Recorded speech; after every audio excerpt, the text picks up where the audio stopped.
정보 실패의 90%는 적진이 아니라 바로 당신의 침실에서 일어난다는 사실을 알고 계십니까? 수십 년 동안 국가의 안보를 책임지며 보이지 않는 적을 추적해온 베테랑 정보 분석가라도 매일 밤 곁에 누워있는 사람의 등 뒤에 숨겨진 칼날은 보지 못할 수 있습니다. 저는 평생을 군정보국 대령으로 복무하며 전 세계의 위협을 감시해왔지만 정작 제 인생을 송두리째 뒤흔들 가장 치명적인 공격이 우리 집 현관문을 통해 들어오고 있었다는 사실을 깨닫는 데는 너무나 오랜 시간이 걸렸습니다. 만약 당신이 지금 누군가를 완벽하게 믿고 있다면 단 5분만 제 이야기에 귀를 기울여 보십시오. 제가 놓쳤던 그 사소하고도 소름 끼치는 징후들이 당신의 일상 속에도 숨어 있을지 모르니까요. 대학을 졸업하자마자 조국에 헌신하겠다는 일념으로 군에 입대했던 그날이 아직도 생생합니다. 엄격한 규율과 명확한 체계는 제게 딱 맞는 옷 같았고 저는 군 정보국에서 목적의식을 찾으며 대령의 자리까지 올랐습니다. 하지만 화려한 훈장과 계급장 뒤에는 늘 희생이 따랐습니다. 수차례의 해외 파병과 기밀 작전들, 제가 나라를 지키기 위해 집을 비울 때마다 제 개인적인 삶의 조각들은 하나둘씩 떨어져 나갔습니다. 아내 마샤와 저는 그 혼란 속에서도 아이들을 키워내며 수많은 고비를 함께 넘겼다고 믿었습니다. 우리의 유대감은 강철처럼 단단해서 결코 깨지지 않을 것이라 확신했죠. 하지만 거의 30년 만에 군복을 벗고 사회로 돌아왔을 때 제가 마주한 현실은 예상보다 훨씬 차갑고 낯설었습니다. 전역 후 민간 컨설턴트로 일하며 맞이한 사회생활은 저를 마치 물 밖에 나온 물고기처럼 만들었습니다. 군대식의 명확한 명령체계가 사라진 조용한 교회의 일상은 평화롭다 못해 지루할 정도였죠. 마샤와 저는 이제 아이들이 모두 독립한 빈둥지 세대가 되어 조용한 막다른 골목 안 주택가에 자리를 잡았습니다. 겉보기에 우리는 완벽한 은퇴 부부였습니다. 하지만 우리 사이에는 이미 보이지 않는 균열이 생기고 있었고 저는 익숙한 일상에 안주한 채 그 위험 신호들을 무시하고 있었습니다. 정보 장교로서의 감각은 무뎌졌고 신뢰라는 것이 얼마나 깨지기 쉬운 유리 같은 것인지 잊고 있었던 것입니다. 사건의 시작은 평범한 이웃 파티였습니다. 우리 아들 카일은 대학에 가 있었고 딸 론다는 제 반대에도 불구하고 해군에 입대해 집을 비운 상태였습니다.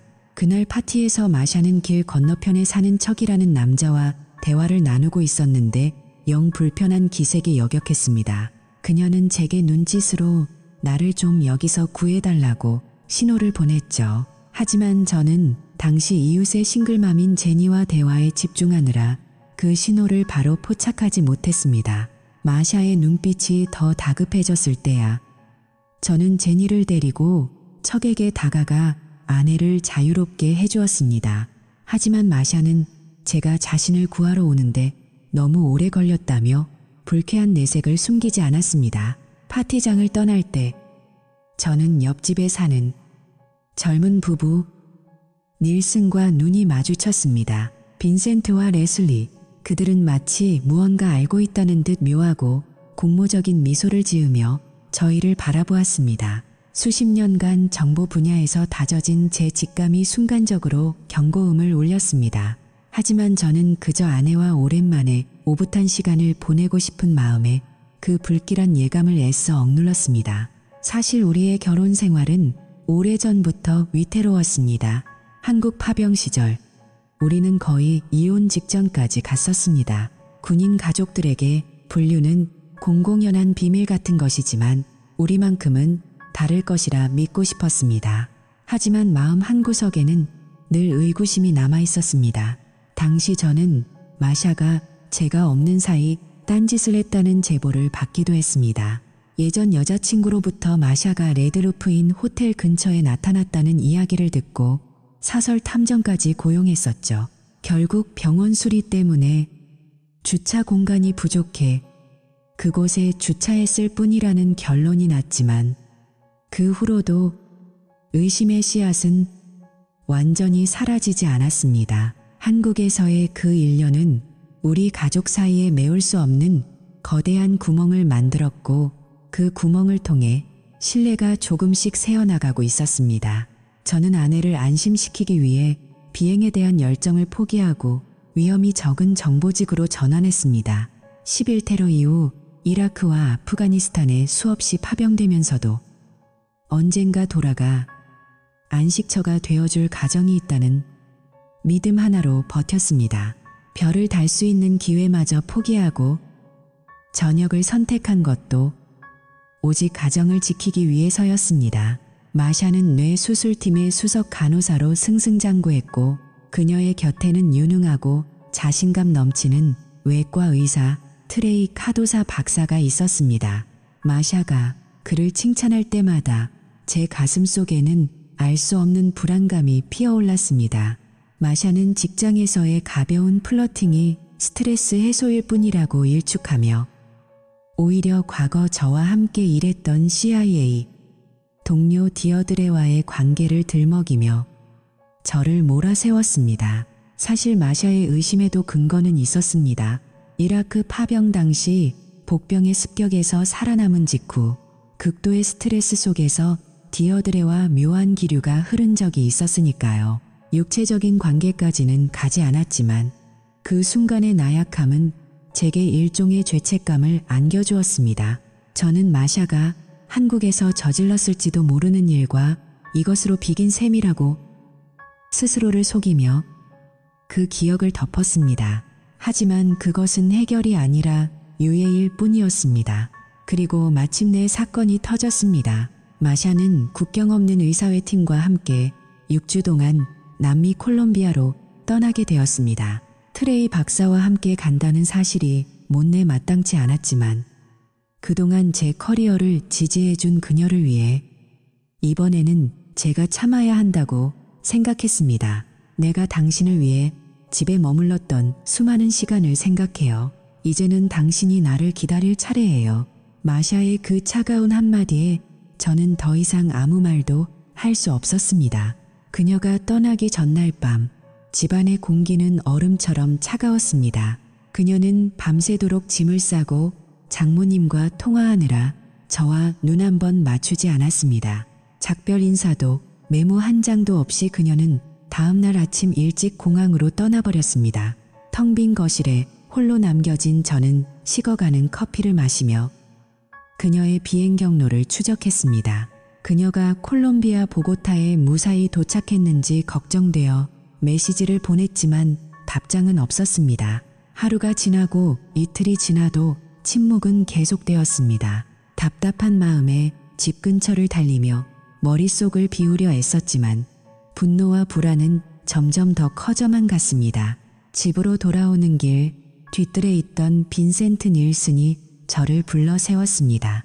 그의 아내 레슬리는 정원에서 묘한 미소를 지으며 저를 쳐다보고 있었죠. 빈센트는 마샤도 없는데 우리 집에 와서 스테이크에 술이나 한잔하자며 저를 유혹했습니다. 그들의 친절함 뒤에 숨겨진 그 기이한 분위기. 저는 샤워를 마친 후 아무도 없는 어두운 거실에 앉아 결심했습니다. 더 이상 기다리지 않겠다고. 저는 그녀가 묵고 있는 보고타의 호텔로 전화를 걸었습니다. 하지만 돌아온 것은 아내의 목소리가 아니라 지배인 파블로 에스피노사의 경계심 가득한 반응이었습니다. 제 아내는 방에 없었고 옆방인 514호의 주인 트레이 카도사 박사 역시 전화를 받지 않았습니다. 심장이 터질 것 같은 긴장감 속에서 저는 마침내 트레이의 방으로 연결을 시도했습니다. 그리고 수신호가 몇 번 울린 후 들려온 그 낯선 남자의 목소리. 베테랑 정보 장교로서 제가 평생 쌓아온 모든 데이터가 하나의 결론을 가리키고 있었습니다. 저는 떨리는 손으로 전화기를 고쳐 쥐었습니다. 보고타의 한 호텔 방. 제 아내가 다른 남자의 품에 있을지도 모른다는 그 잔인한 확신이 현실로 다가오는 순간이었습니다. 하지만 그때까지만 해도 저는 몰랐습니다. 이 외도가 단순한 배신이 아니라 저를 파멸시키기 위해 치밀하게 설계된 거대한 음모의 서막에 불과했다는 사실을 말입니다. 어둠 속에서 울리는 전화기 너머의 침묵은 폭풍전야와 같았습니다. 이제 저는 선택해야 했습니다. 이 모든 것을 덮고 평범한 은퇴 노병으로 남을 것인지, 아니면 제가 가진 모든 정보 자산을 동원해 이 거대한 기만극의 실체를 파헤칠 것인지. 그리고 바로 그때 제 집 뒷문에서 누군가 문을 두드리는 소리가 들렸습니다. 밤은 깊었고 제 인생의 가장 어두운 진실이 이제 막 그 고개를 들기 시작하고 있었습니다. 이 문을 여는 순간 제가 알던 세계는 영원히 사라질 것이라는 예감이 저를 엄습했습니다. 어둠 속에서 울리는 전화기 너머의 침묵은 마치 폭풍전야와 같았습니다. 저는 밤은 깊었고 제 인생의 가장 어두운 진실이 이제 막 그 고개를 들기 시작하고 있다는 사실을 직감했습니다. 이 문을 여는 순간 제가 알던 세계는 영원히 사라질 것이라는 예감이 저를 엄습했죠. 뒷문에서 들려오는 노크 소리는 규칙적이었고 망설임이 없었습니다. 저는 천천히 다가가 문을 열었습니다. 그곳에는 옆집에 사는 레슬리 닐슨이 레드 모스카토 와인 한 병을 손에 든 채 서 있었습니다. 그녀의 차림새는 평범한 이웃의 방문이라고 하기엔 지나치게 화려했습니다. 몸에 붙는 실크 소재의 옷 위로 그녀는 묘한 미소를 지어 보였죠. 저녁에 실례가 되진 않았나요, 릭? 혼자 계신 것 같아서 같이 한잔할까 하고 왔어요. 저는 그녀의 눈을 뚫어지게 쳐다보았습니다. 아내가 콜롬비아로 떠난 지 겨우 이틀째였습니다. 정보 장교의 본능은 이것이 단순한 호의가 아니라 치밀하게 설계된 미끼라는 사실을 경고하고 있었습니다. 하지만 저는 그녀를 안으로 들였습니다. 그녀가 어떤 각도로 움직이는지, 그리고 마샤가 이 여자의 방문과 어떤 연결고리가 있는지 직접 확인해야 했으니까요. 마침 잘 왔네요, 레슬리. 궁금한 게 많았거든요. 저는 와인잔을 꺼내며 짐짓 태연한 척했습니다. 레슬리는 거실 소파에 깊숙이 몸을 묻으며 와인을 따랐습니다. 달콤한 모스카토 향이 공기 중에 퍼졌지만 그 냄새는 저를 불쾌하게 만들 뿐이었습니다. 그녀는 와인 한 모금을 마신 뒤 본론을 꺼냈습니다. 마샤가 떠나기 전에 이야기 안 하던가요? 우리 부부의 특별한 방식에 대해서요. 그녀의 말은 충격적이었습니다. 그녀는 자신의 남편 빈센트가 공유하는 것을 즐기며 마샤 역시 그 사실을 알고 자신과 저 사이의 만남을 허락했다는 식의 이야기를 늘어놓았습니다. 이른바 오픈 메리지 제안이었습니다. 그것도 마샤가 부재 중인 6주 동안만 유효한 조건으로 말이죠. 여러분, 여기서 잠시 생각해 보세요. 만약 당신의 이웃이 이런 제안을 해온다면 어떤 기분이 들까요? 단순한 불륜보다 더 소름 끼치는 것은 내 배우자가 이 모든 것을 뒤에서 조종하고 있다는 사실입니다. 저는 소름이 끼쳤습니다. 아내가 이웃 여자에게 자신의 남편을 유혹하도록 부추겼다니. 이것은 단순한 외도의 차원을 넘어선 함정이었습니다. 저는 레슬리가 화장실에 간 사이 마샤가 남긴 편지를 발견했습니다. 침실 화장대 밑에 숨겨진 그 편지에는 독설이 가득했습니다. 그녀는 과거 제가 중동에서 디어드레와 바람을 피웠을 것이라고 확신하며 자신도 트레이 박사와 즐길 테니 저에게도 6주간의 홀패스를 주겠다는 황당한 통보를 남겼습니다. 편지 마지막에는 레슬리의 성병 검사 결과까지 확인하라는 소름 돋는 충고까지 적혀 있었죠. 레슬리가 거실로 돌아왔을 때 그녀는 마치 이미 승리한 사냥꾼처럼 여유로운 표정이었습니다. 릭, 마샤는 이미 콜롬비아에서 자유를 만끽하고 있어요. 당신도 그럴 자격이 있지 않나요? 그녀는 제 곁으로 다가와 은밀한 목소리로 속삭였습니다. 그녀의 손길이 제 어깨에 닿았을 때 저는 역겨움을 참아야 했습니다. 정보 장교로서 제가 배운 첫 번째 원칙은 감정을 드러내지 않는 것입니다. 저는 그녀의 눈을 보며 물었습니다. 빈센트도 정말 동의한 건가요? 레슬리는 가볍게 웃으며 대답했습니다. 그는 제가 당신에게 끌리는 걸 알고 있고 오히려 그 과정을 지켜보고 싶어 해요. 우린 서로에게 숨기는 게 없거든요. 이것이 바로 그들이 말하는 개방적인 관계의 실체였습니다. 하지만 제 분석은 달랐습니다. 마샤는 레슬리를 이용해 저의 외도 증거를 잡으려 하는 것이 분명했습니다. 만약 제가 여기서 레슬리의 유혹에 넘어간다면 마샤는 그것을 빌미로 이혼 소송에서 저를 완전히 파멸시키려 할 것입니다. 오늘은 그냥 돌아가요. 레슬리, 생각할 시간이 필요하니까. 그녀는 당황한 기색이 역력했지만 저는 단호했습니다. 그녀는 남은 와인을 한꺼번에 들이켜고는 미련이 남은 듯 현관문을 나섰습니다. 그녀가 나간 직후 저는 곧바로 행동을 개시했습니다. 신뢰가 무너진 자리에는 이제 전장의 긴장감만이 남았습니다. 저는 가장 먼저 제가 소속된 앵미, 글로벌의 보안 전문가이자 최고의 기술 요원인 앨런 윌리엄스에게 전화를 걸었습니다. 앨런, 당장 장비 챙겨서 우리 집으로 와. 집 전체를 샅샅이 뒤져야겠어. 지금 당장. 앨런은 제 목소리에서 긴박함을 읽었습니다. 45분 만에 그가 검은색 밴을 몰고 도착했을 때 저는 이미 집안의 가구들을 하나씩 살피고 있었습니다. 앨런은 최첨단 주파수 탐지기와 열화상 카메라를 꺼내 들었습니다. 무슨 일입니까, 대령님? 도청이라도 의심되는 겁니까? 저는 아무 말 없이 고개를 끄덕였습니다. 우리는 거실부터 수색을 시작했습니다. 앨런이 천장의 연기 감지기에 탐지기를 갖다 대자 붉은 불빛이 강하게 깜빡였습니다. 여기 하나 있네요. 앨런이 감지기를 뜯어내자 그 안에서 손톱만한 무선 카메라가 모습을 드러냈습니다. 소름이 돋았습니다. 제가 아내와 사랑을 나누던 공간, 편히 쉬던 공간이 타인의 눈에 노출되어 있었다는 뜻이니까요. 수색은 계속되었습니다. 침실 스탠드, 주방의 환풍기, 심지어 안방 욕실의 거울 뒤에서도 마이크가 발견되었습니다.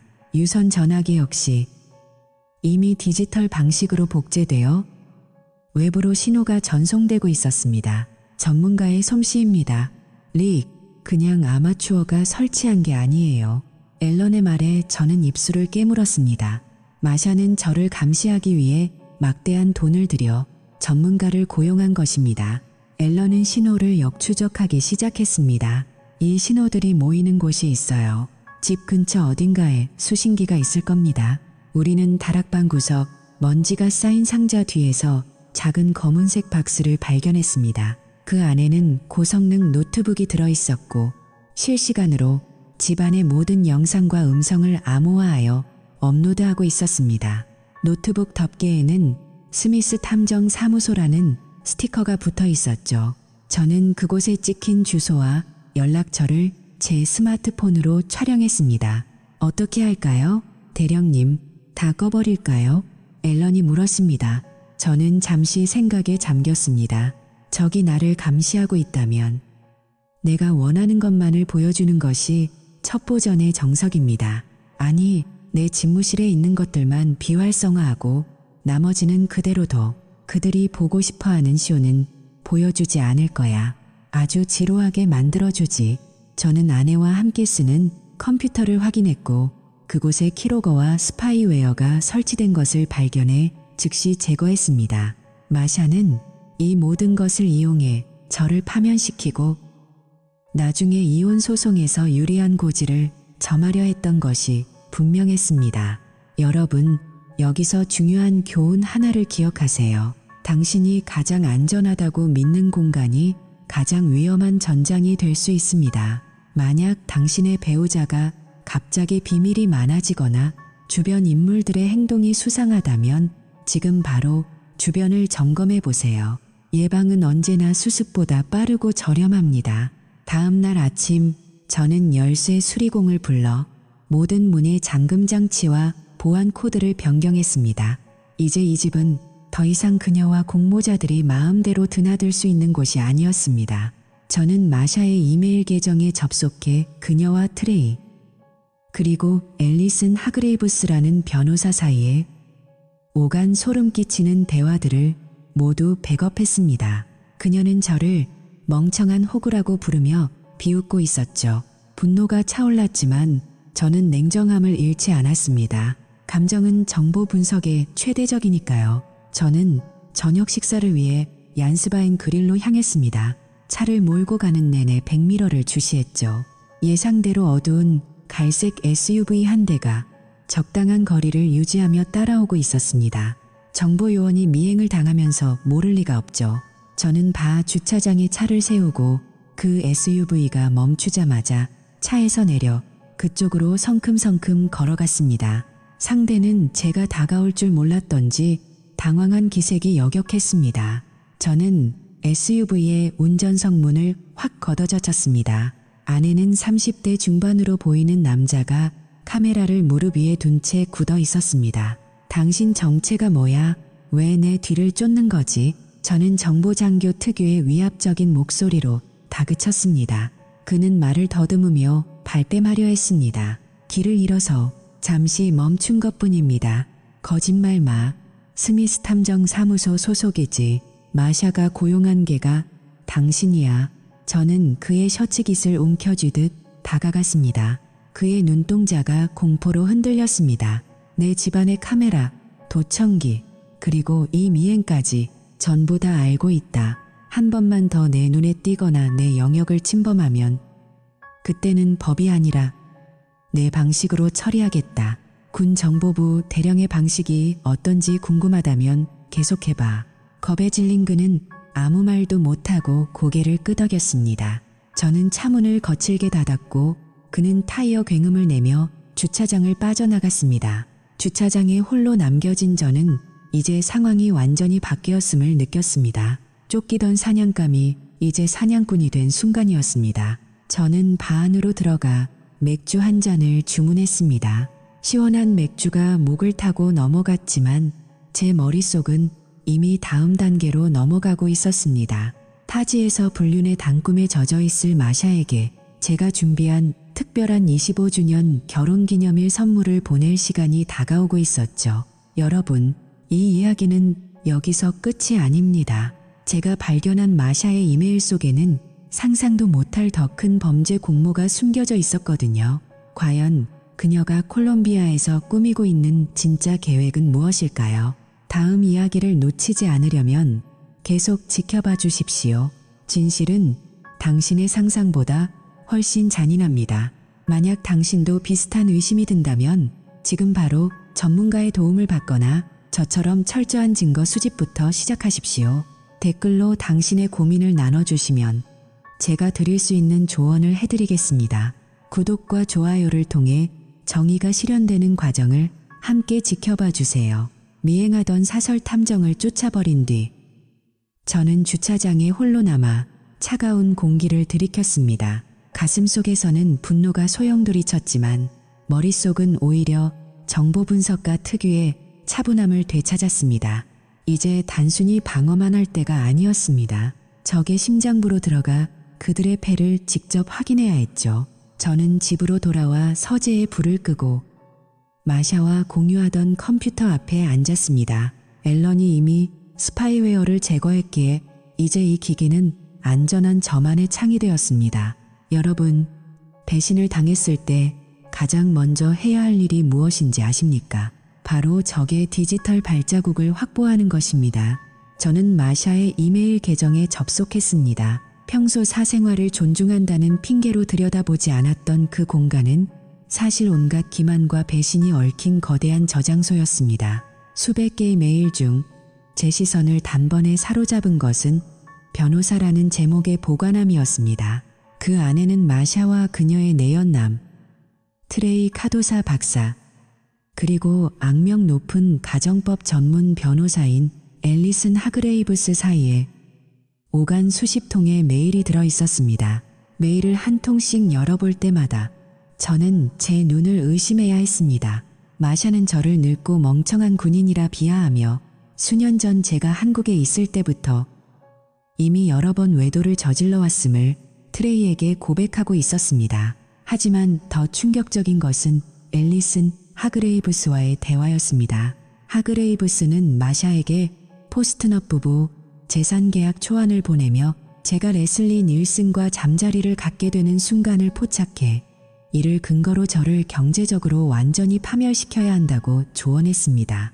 남편을 지배하는 여성의 권리라는 궤변을 늘어놓으며 저를 법적, 심리적으로 굴복시켜 평생 그녀의 노예처럼 부려먹거나 알거지로 쫓아내라는 치밀한 가이드라인이 적혀 있었죠. 하그레이브스의 답변은 차가웠습니다. 릭 웨스턴 씨는 지금 자신이 똑똑하다고 생각하겠지만 그는 이미 우리가 쳐놓은 거미줄에 걸린 파리일 뿐이에요. 레슬리가 그를 유혹하는 영상만 확보되면 그는 당신이 내미는 어떤 계약서에도 사인할 수밖에 없을 겁니다. 마샤는 이에 동조하며 제가 호구처럼 당하고 있는 모습이 너무나 즐겁다는 식의 반응을 보였습니다. 저는 그 이메일 전체를 외장 하드에 복제했습니다. 이것은 단순한 외도 증거가 아니라 조직적인 사기와 협박의 증거였습니다. 다음 날, 저는 직접 적진을 정찰하기로 결심했습니다. 저는 앨리슨 하그레이브스의 사무실에 상담 예약을 잡았습니다. 화려한 고층 빌딩에 위치한 그녀의 사무실은 승리자의 오만함으로 가득 차 있었습니다. 접수원이 내준 커피를 마시며 기다리자 곧 하그레이브스가 나타났습니다. 그녀는 제 이름을 확인하자마자 당황한 기색을 보였습니다. 웨스턴 씨, 당신 아내인 마샤 씨의 사건을 제가 맡고 있는데 여기는 무슨 일이죠? 이에 상충 문제로 상담이 불가능합니다. 저는 미소를 지으며 그녀의 책상 앞에 앉았습니다. 알고 있습니다. 상담을 하러 온 게 아니라 제 적이 누구인지 직접 보고 싶어서 왔습니다. 저는 그녀가 쓴 책, 여성이 주도하는 결혼을 책상 위에 던지듯 내려놓았습니다. 당신의 책을 읽어봤습니다. 아주 역겹더군요. 남편을 세뇌하고 조정해서 자존감을 꺾으라는 내용이 말이죠. 당신은 마샤에게도 그런 라이프 스타일을 주입했나요? 아니면 단순히 돈을 위해 한 가정을 파괴하는 범죄를 공모 중인가요? 하그레이브스의 얼굴이 하얗게 질렸습니다. 그녀는 보안 요원을 부르겠다고 협박했지만 저는 차분하게 말을 이어갔습니다. 비밀 유지 특권 뒤에 숨지 마십시오. 당신들이 꾸미는 그 덫이 이미 제 손안에 있다는 걸 알려주러 온 거니까요. 조만간 법정에서 봅시다. 사무실을 나온 저는 곧바로 콜롬비아 보고타에 있는 제 오랜 정보 자산인 에르네스토 트레오에게 연락했습니다. 에르네스토, 상황이 바뀌었어. 단순히 지켜보는 것만으로는 부족해. 마샤와 트레이 카도사가 보고타에서 뭘 하는지, 누구를 만나는지 24시간 밀착 감시해. 오디오, 비디오, 주변 인물까지 싹 다 긁어모아. 비용은 얼마가 들어도 상관없어. 에르네스토는 제 목소리에서 예사롭지 않은 기운을 느꼈는지 짧고 굵게 대답했습니다. 걱정 마십시오, 보스. 보고타는 제 손바닥 아닙니다. 그들이 화장실에서 무슨 생각을 하는지까지 알아내죠. 그 다음 저는 마지막 퍼즐 조각을 맞추기 위해 전 CIA 동료인 디어드레에게 전화를 걸었습니다. 마샤가 편지에 썼던 그 독설들이 사실인지 확인해야 했습니다. 디어드레는 제 전화를 받고 한동안 침묵하다가 입을 열었습니다. 릭, 마샤가 보낸 그 편지 내용 정말 믿기지 않는군요. 우리가 중동에서 팀을 이뤄 사선을 넘나들 때 그녀는 당신을 믿지 않았던 건가요? 우린 전우였을 뿐이에요. 단 한 번도 선을 넘은 적 없다는 건 당신도 나도 그리고 신도 아는 사실이잖아요. 그녀의 목소리는 떨리고 있었습니다. 릭, 당신이 25주년 기념일에 준비한다는 그 계획 저도 돕겠습니다. 제가 가진 모든 네트워크를 동원해서 마샤와 그 의사가 숨기고 있는 진짜 더러운 비밀을 파헤쳐보죠. 디어드레와의 통화를 마치고 나니 가슴 한구석이 뻥 뚫리는 기분이었습니다. 지난 세월 동안 마샤의 의심 때문에 죄책감을 가졌던 제 자신이 한심하게 느껴졌습니다. 이제 망설일 이유는 없었습니다. 저는 마샤의 은행 계좌에 접속했습니다. 그녀가 이혼 소송을 위해 비자금으로 빼돌려둔 돈이 꽤 쌓여 있더군요. 저는 그 계좌에서 에르네스토의 작전 비용일 0달러를 이체했습니다. 마샤의 돈으로 마샤를 무너뜨릴 덫을 놓는 것, 이것이 제가 보내는 첫 번째 상징적인 공격이었습니다. 여러분, 이 과정에서 제가 배운 가장 중요한 팁을 하나 드릴게요. 상대방의 배신이 의심될 때 절대 감정적으로 대응하지 마세요. 대신 조용히 증거를 수집하고 전문가의 도움을 받으세요. 특히 이메일이나 메시지 내역은 법정에서 가장 강력한 무기가 됩니다. 만약 지금 비슷한 상황에 처해 있다면 당장 이 영상을 저장하고 제가 말한 단계별 대응법을 확인하세요. 이제 25주년 결혼기념일까지 남은 시간은 단 10일. 저는 서재 벽에 걸린 달력에 붉은색으로 동그라미를 쳤습니다. 그날은 축하의 날이 아니라 누군가에게는 인생 최악의 심판의 날이 될 것입니다. 제 반격은 이제 막 시작되었고 마샤와 트레이는 자신들이 탄 SUV가 벼랑 끝을 향해 가고 있다는 사실을 꿈에도 모른 채 보고타의 밤을 즐기고 있을 것입니다. 과연 그들이 6주 뒤에 돌아올 집이 남아있을까요? 아니, 그들이 돌아올 자유 자체가 남아있을지. 이제 그 잔인한 카운트다운을 함께 지켜봐 주십시오. 만약 여러분이라면 이런 배신자들에게 어떤 최후를 선물하고 싶으신가요? 댓글로 여러분의 생각을 남겨주세요. 다음 단계에서 공개될 콜롬비아에서의 충격적인 영상은 여러분의 상상을 초월할 것입니다. 구독과 알림 설정을 통해 정의가 어떻게 구현되는지 끝까지 확인하세요. 지금 당장 행동하지 않으면 당신이 다음 타겟이 될 수도 있습니다. 마샤와 트레이는 자신들이 탄 SUV가 벼랑 끝을 향해 가고 있다는 사실을 꿈에도 모른 채 보고타의 밤을 즐기고 있었을 것입니다. 하지만 그들이 건배를 외치며 승리를 확신하던 그 시각, 에르네스토의 카메라는 단 한순간도 쉬지 않고 그들의 몰락을 기록하고 있었습니다. 마침내 약속된 25주년 결혼기념일 아침이 밝았습니다. 축제여야 할 오늘. 저는 인생에서 가장 냉혹하고도 짜릿한 작전을 시작했습니다. 이른 아침, 디어드레로부터 메시지가 도착했습니다. 준비 끝났어, 릭. 이제 주사위는 던져졌어. 몇 분 뒤, 에르네스토가 보낸 영상 하나가 제 메일함에 도착했습니다.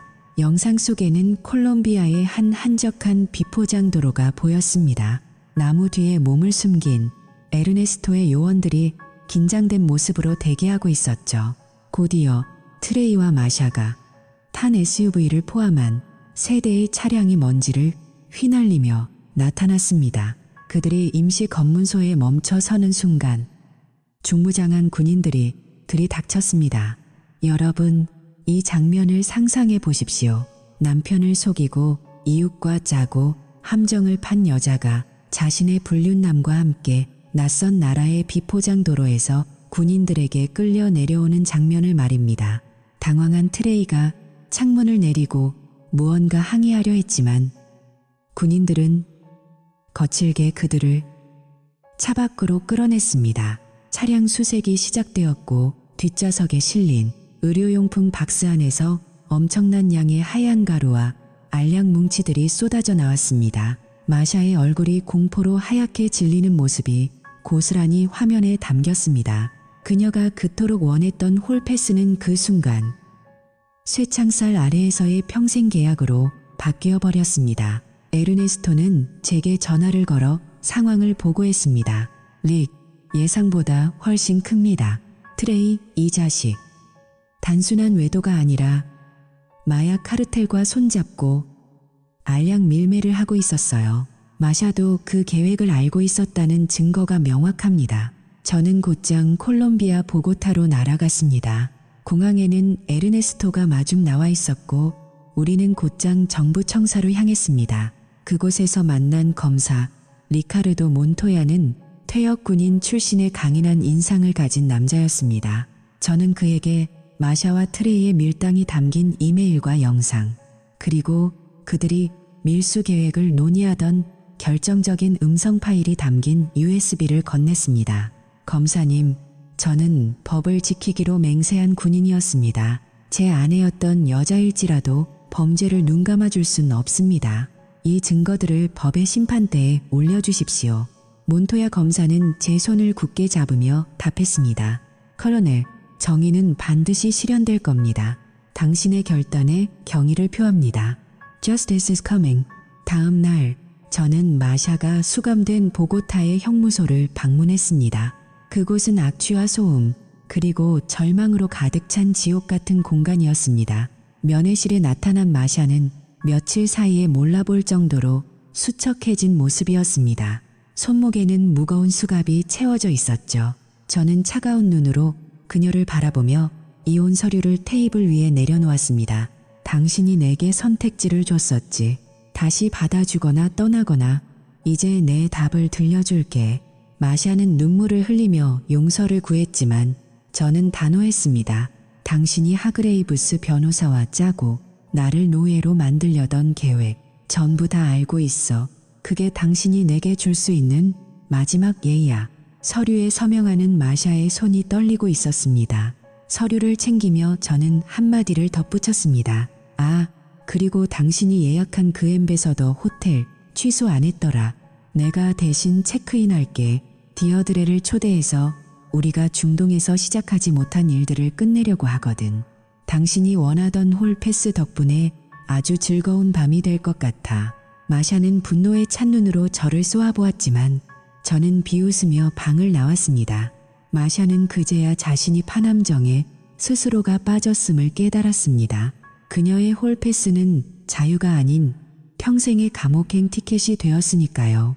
면회를 마치고 나오자 몬토야 검사가 기다리고 있었습니다. 그는 에르네스토의 중재가 없었다면 제가 송금한 돈 때문에 저 역시 공범으로 몰릴 뻔했다는 사실을 알려주었습니다. 에르네스토가 제 명령을 어기고 그 돈을 지역 과부와 고아들을 위한 자선 단체에 기부한 덕분에 그것은 범죄 자금이 아니라 선의의 기부로 세탁된 것이었습니다.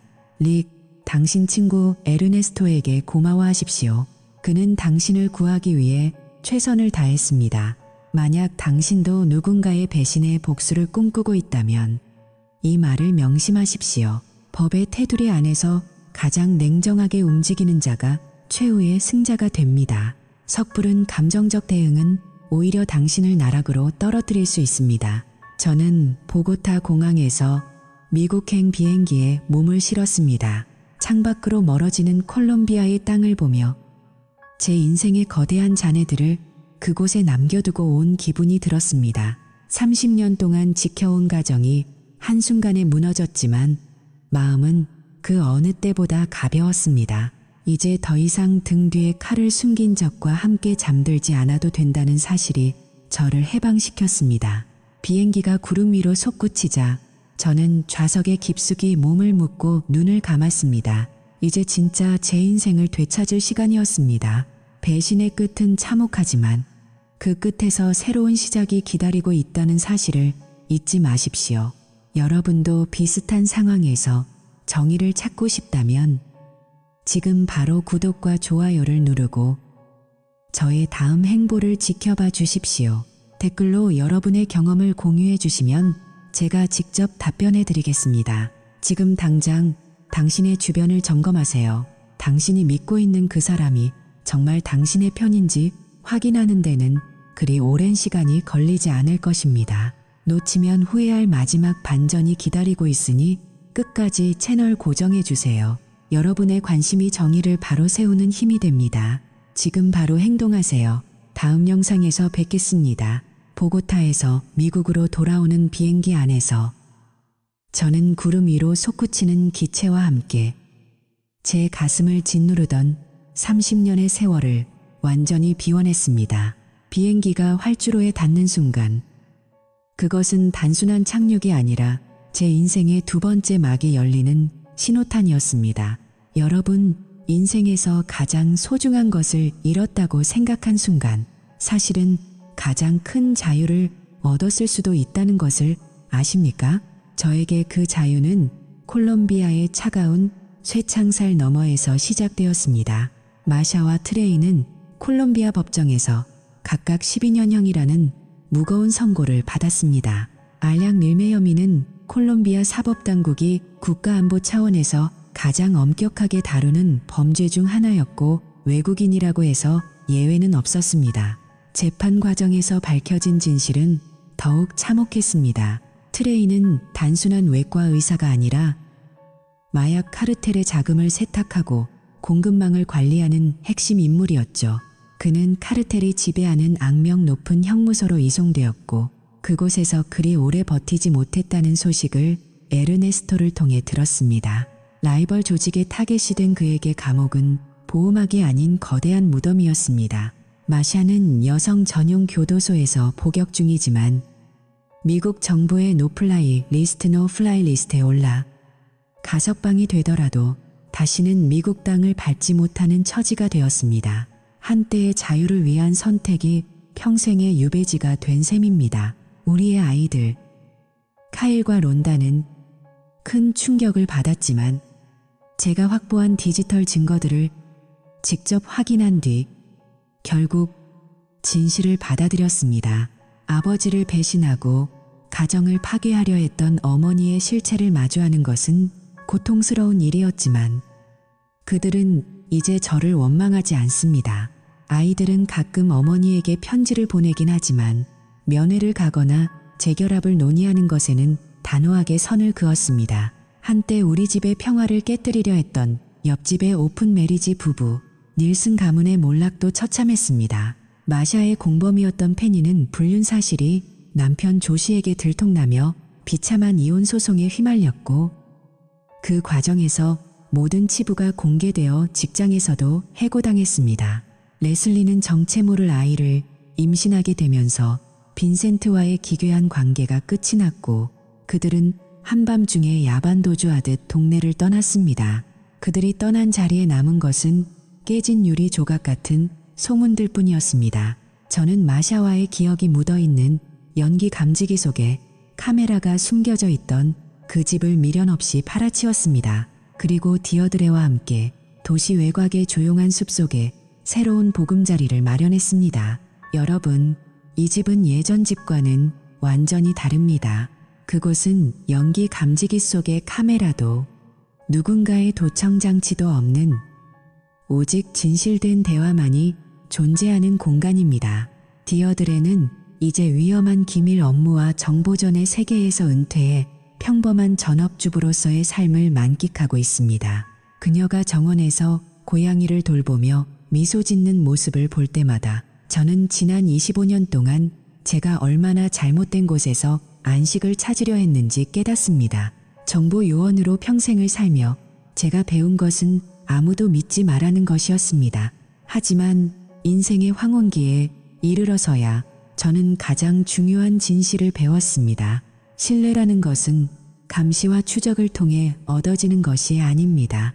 그것은 서로의 영혼이 투명하게 맞닿을 때 비로소 생겨나는 것입니다. 저는 이제 더 이상 누군가의 이메일을 해킹하거나 미행을 붙이지 않습니다. 진정한 사랑은 그런 수고를 필요로 하지 않으니까요. 잿더미 위에서 피어나니 새로운 시작이 제 인생에서 가장 값진 훈장입니다. 우리가 잃어버린 25년은 아쉽지만 앞으로 남은 25년은 단 1초도 거짓되게 보내지 않을 것입니다. 배신은 우리를 파괴하지만 그 파괴된 잔해 속에서 우리는 더 단단한 진실을 지어 올릴 수 있습니다. 여러분도 지금 곁에 있는 사람을 의심하고 있나요? 혹은 누군가에게 배신당해 세상을 원망하고 계신가요? 기억하십시오.